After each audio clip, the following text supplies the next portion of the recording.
Mystery Train. This is all about hybrid picking, or that's just the fancy name for playing with your pick and your fingers. We're going to use, the pick is going to double as our thumb. And in this song, it goes, it's on every beat, 1, 2, 3, 4. Slower would be, now when I add the other pattern to it, I'm going to first play a low bass note. I like palm muting on these so that the bass notes don't ring forever, because you're going to hear a lot of them. You're going to hear beat 1, and then when the pick goes up to here, we're going to snap 2 fingers. You could strum that if you want to. I like to play it with the pick and 2 fingers. Then you're going to have an X'd out A string. That means we're going to release the pressure from the left hand and get a dead stroke. We're going to now, this is there's 2 or 3 ways to do this. I just smush over my third finger, and the second finger stays on the A string, but just it's a little over. And that's going to give me the sound of the A chord. And then I play the second fret of the D string. That pattern slowly goes 1, 2, and 3, and 4. 1, 2, and 3, and 4. You'll hear bass note, hammer, dead, bass, bass, hammer, dead string fingers, bass.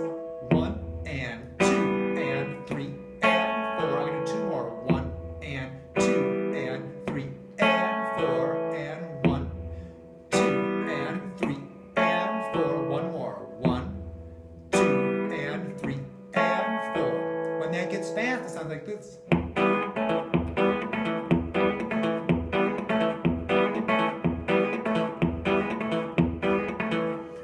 Which is real cool. When it goes to, and that's a 1-bar pattern, so you just have to memorize that 1 bar, but it's kind of a bear of a bar. When you do the A7 chord, first I would decide on how you like to finger that A7. I tend to do it with my first finger and second finger and the pinky playing on the high string, because I want to be able to have the open E or the third fret, the note G ringing, and that to me is the easiest way to do it. If you like to do it with fingers 2 and 3, and have the pinky play the top, that's fine. Or if you want to do it with 1, 2, and have the third finger play the top, that's fine. What probably won't work is barring it, because it's very hard to get the open high E to ring predictably when you're barring it. If you're real good at that, like I could do, then you could totally do that too. But normally you want to use a multi-finger grip for that A chord. Now, on the A chord, it's a 2-bar pattern, but the good news about your bass part is it's a little simpler than it was on the E chord. It just goes from the A string to the D string. That's the root to the 5th. 1, 5, 1, 5, 1, 5, 1. Just like the first bar when you did the E chord, we're going to strike a chord on the second beat. We're going to use the other fingers of our hand to go to the top 2 strings and grab A7. Now when the pick comes down on beat 3 to the open A, we're going to now have, pick's going to play that. Now we're going to release whatever's playing the high string, the pinky here, and strike with the fingers the top 2 strings, then grab a bass note. The first bar sound of the A section on the A7 sounds like 1, 2, 3, release, 4.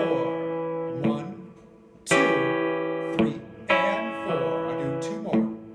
2, 3, and 4. One more. 1, and 2, 3, and 4. Now, the second measure strikes a chord right from the beginning. The pinky comes back and it strikes together on beat 1. On beat 2, the bass does the same thing it normally would, goes up to the D string, and then we release, and then it goes back, and we put the pinky back on. So the second bar sounds like,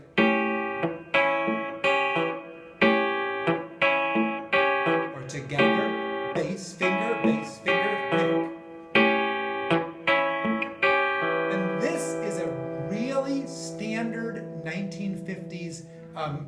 Americana rhythm to play that goes 1, 2, 3, and 4. Then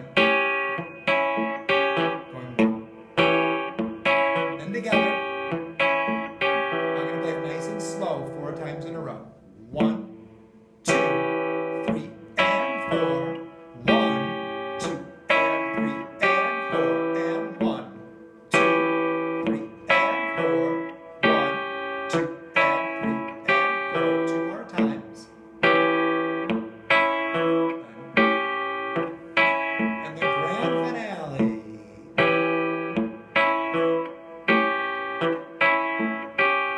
After that, you're going to go right back to playing what you played on the E, going 1, 2, 3, and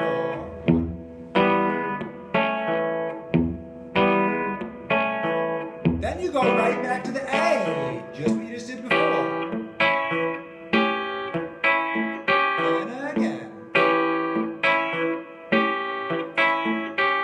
There's one case in here, and there might be another one that I'm not looking at, but every once in a while he's going to mess around with you on the pattern.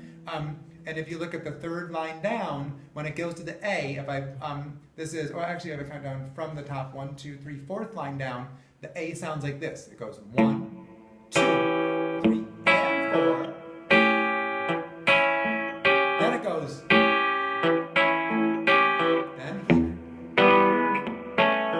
That's one of those ones where you have an extra measure. So sometimes the 5th measure is going to be a little tricky. Then it's going to go back to the E and do the regular stuff. Real easy on the B chord here. You don't need to use your pick and fingers. You could just do, it's all quarter notes. So that's real nice. 1, 2. Take fingers 2 and 1 and move them over. 3, 4. Bring them back. 1. Now just move 1. Then when you go back to the A, it's the same pattern as regular. But then no pinky comes back. So just watch that. And then E.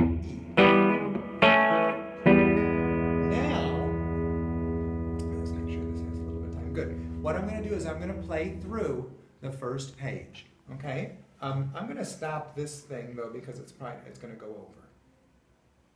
Good. And now let me just give us one more recording here. This is moving through the whole first page. 1 and 2 and 3 and 4 and 1. Repeating.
Making that a little more predictable, like for verse 2, you would go and instead of playing 1, 2, 3, 4, 5 bars until it got to E, you'd play 1, 2, 3, 4, 5, 6 bars, which is a lot easier to do. And that's there. It shows there's a page that just plots out how many bars you could do for the for verse 2, and I think it was the same as for verse 3. So that would be easier to do it. I'm just going to play through it with those even numbers for a second, and I'm going a little faster. 2, 3, 4. Third bar.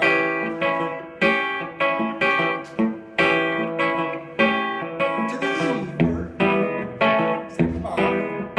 Third bar. Fourth bar. Back to A. Again.